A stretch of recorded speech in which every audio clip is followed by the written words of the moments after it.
Coming up on NonStop Local at 4, former Pasco police officer and convicted murderer Richard Aguirre was in court today trying to appeal his sentence.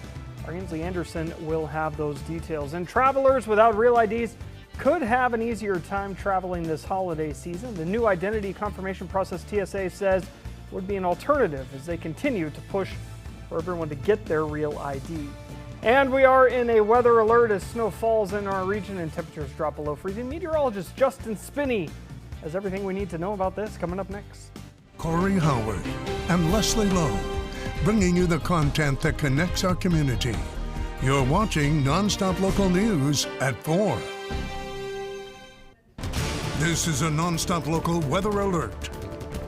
Weather alert as we take a look over Spokane right now. A live look, some snow started falling this afternoon, and this is what was the result there. Meteorologist Justin Spinney tracking this for us today. Justin, thanks for joining us. Thanks for being here, because we went upstairs and saw the snow falling and said, oh, it is December, isn't it? I said, oh, snow. Snow. Snow. That's fun. It's a fun start to December. It is. Happy December. We made it here, and yeah, we did start with some snow. That first wave, it's about done with most of us right now. That's all we're going to get out of that one. But there's a second wave that's coming our way tonight into tomorrow morning, Corey, and that's the reason for the weather alert. We could have a bit of a slick commute tomorrow morning. We're not going to get a lot of snow for most of us anyway. That includes the metro areas, Spokane, Coeur d'Alene. We'll get a little bit of light snow tonight, but it is going to be freezing tonight, and with that, a little bit of light accumulation on the roads is possible. That could freeze over and could have some slick roads. Give yourself a little bit of extra time on that morning commute. Satellite and radar is showing us that first wave has now moved through, and that second wave that's going to be dropping out of the northwest is starting to build up right now, and that is going to head our way. So let's time it out for you right now with the Futurecast model. Here we are at 9 p.m. tonight, and you can see that band over the top of us, bringing all of us some light snow toward eastern Washington, North Idaho, friends over toward central Washington, the Tri-Cities, up toward areas like Moses Lake. Enjoy your night tonight. You're probably not going to have too much in the way of active weather. As we continue later into tomorrow morning, it's going to be these light hit and miss snow showers with the heaviest bands sitting over the eastern Panhandle Mountains, areas like the Silver Valley, and eventually we're going to see this build down toward areas like the Camas Prairie right around that commute time tomorrow morning. Later into the day tomorrow, that system is also going to clear out, and we will quiet down through the rest of our Tuesday and into our Wednesday. The snow that we do have on the roads will have a chance to melt. Taking a look at where we do have winter weather advisories, it's currently for those areas where we expect the heavier snow accumulation. So the eastern Panhandle Mountains are included in that, the Silver Valley included in that, and the Camas Prairie is also going to be included in that. If you're going to be traveling east over those mountains here in the next 24 hours or so, get ready for some winter driving conditions. But Corey, this isn't going to be the only active weather that we have this week. Toward the end of the week, more active weather heads our way. We'll talk about why temperatures will be quite a bit different coming up. Thank you very much, Justin. New today, a hearing in the Spokane County Court of Appeals in the decades-old murder case of Ruby Doss. The man convicted of killing Doss back in 1986, Richard Aguirre, fighting to appeal his 25-year sentence. The case sat cold for years until DNA evidence found on a condom near the scene connected Aguirre to the murder. He was convicted of the crime in December of 2023 and sentenced in March of 2024. Now the defense is arguing that evidence was mishandled.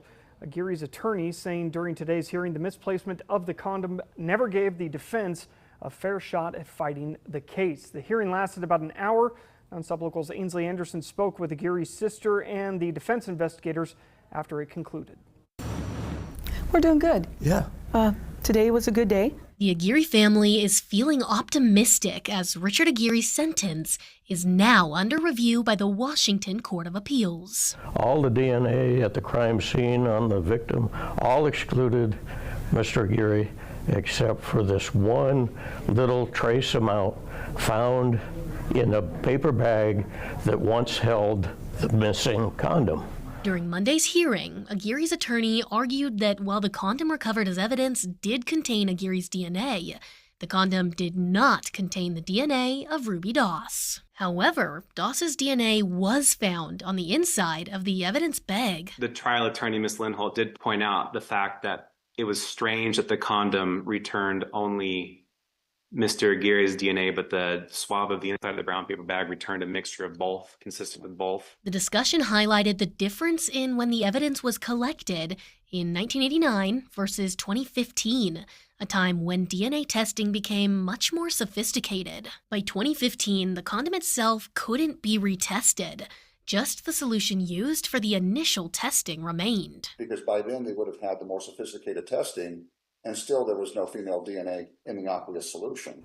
And the state says Doss's DNA being present in the evidence bag is not the product of evidentiary cross-contamination. Because if the only explanation is that, well, there must have been cross-contamination, it should have been out. Then the question goes to waiver. And then I know we True, Your Honor, but I might disagree with that characterization. You know, the most likely explanation is her DNA is inside the evidence bag because it was, you know, they had sex. The state says Aguirre confessed to having sex with Doss. The defense maintains that without supporting DNA evidence from Doss in the testing solution, Aguirre's sentence, well, it should be revisited. So from Mr. Aguirre's standpoint, this is a very, very promising day, and certainly the court has identified the issue. As for what's next for those backing Aguirre, Wait for the appellate court to go review these additional briefings that they've asked for. reporting in Spokane, I'm Ainsley Anderson, NonStop Local. And we weren't able to speak with Ruby Doss's family today, but her daughter did speak during Aguirre's sentencing in 2024. Latoya Doss saying that she was just 5 years old at the time her mother was murdered, and that the pain of her absence remains ever present. Teachers across Moses Lake were back on the picket lines today after weekend negotiations broke down between the union and the school district. Moses Lake Education Association President Heather Whittle tells us one of the biggest sticking points is keeping funds in place that further teachers' professional development through ongoing training. The district reporting financial issues with a $20 million budget shortfall last year, but teachers say the money is there, it just comes down to priorities. You know, a lot of us have spent money out of our own pocket. Myself personally, I was buying my own tape and my own staples and my own things like that that we use every day. So it's definitely been tough. The Moses Lake School District did not respond to our request for comment before air, but their website says there will be daily updates on school closures at 4 p.m. daily at mlsd161.org. For those who do not have a real ID, TSA is announcing an alternative verification system called Confirm ID. Passengers can pay $45 to establish their ID at security checkpoints. The Confirm ID will be valid for only 10 days each time it is used. TSA says those who plan to use this option should expect delays and urge those who don't have real IDs to make an appointment at the DMV as soon as possible.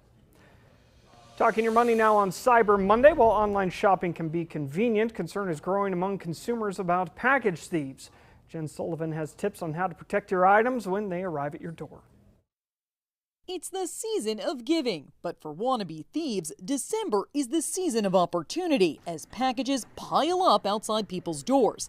That's why experts say it's important to take extra security steps so Grinches don't grab your gifts. We want to make sure people are aware when their packages are arriving to their doorsteps. Richard Rocha with Amazon says the vast majority of their packages arrive without issue.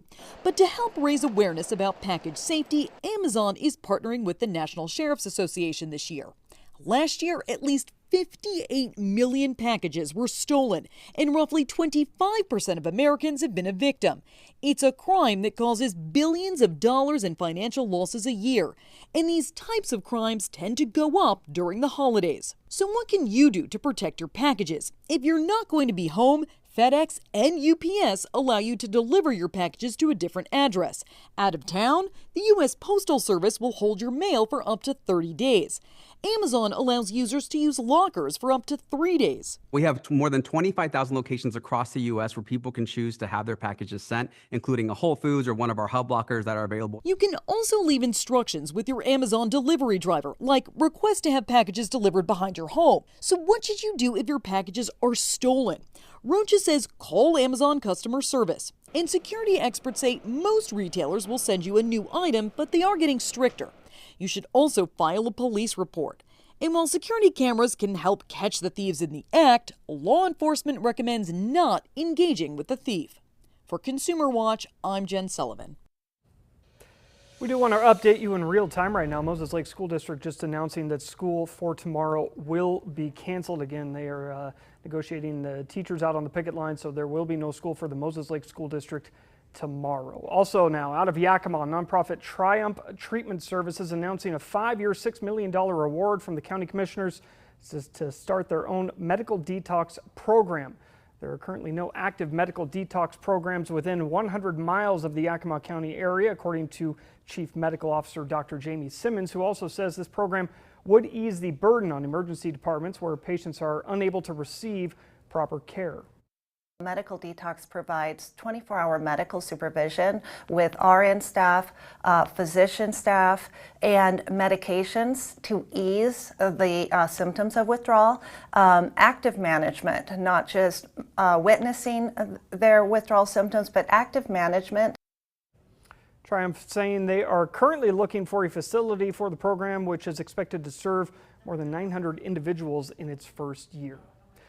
Still to come this afternoon on NonStop Local at 4. Grunge music has done a lot over the years, but can it ensure a happy retirement for an elephant? One organization is hoping an iconic grunge band from our childhood is willing to give it a shot. And we have called that weather alert because the roads, they're not too bad right now. We are seeing some snow on the grassy surfaces, but there is a little more to come tonight. Just how much more snow are we going to see? We'll answer that question up next.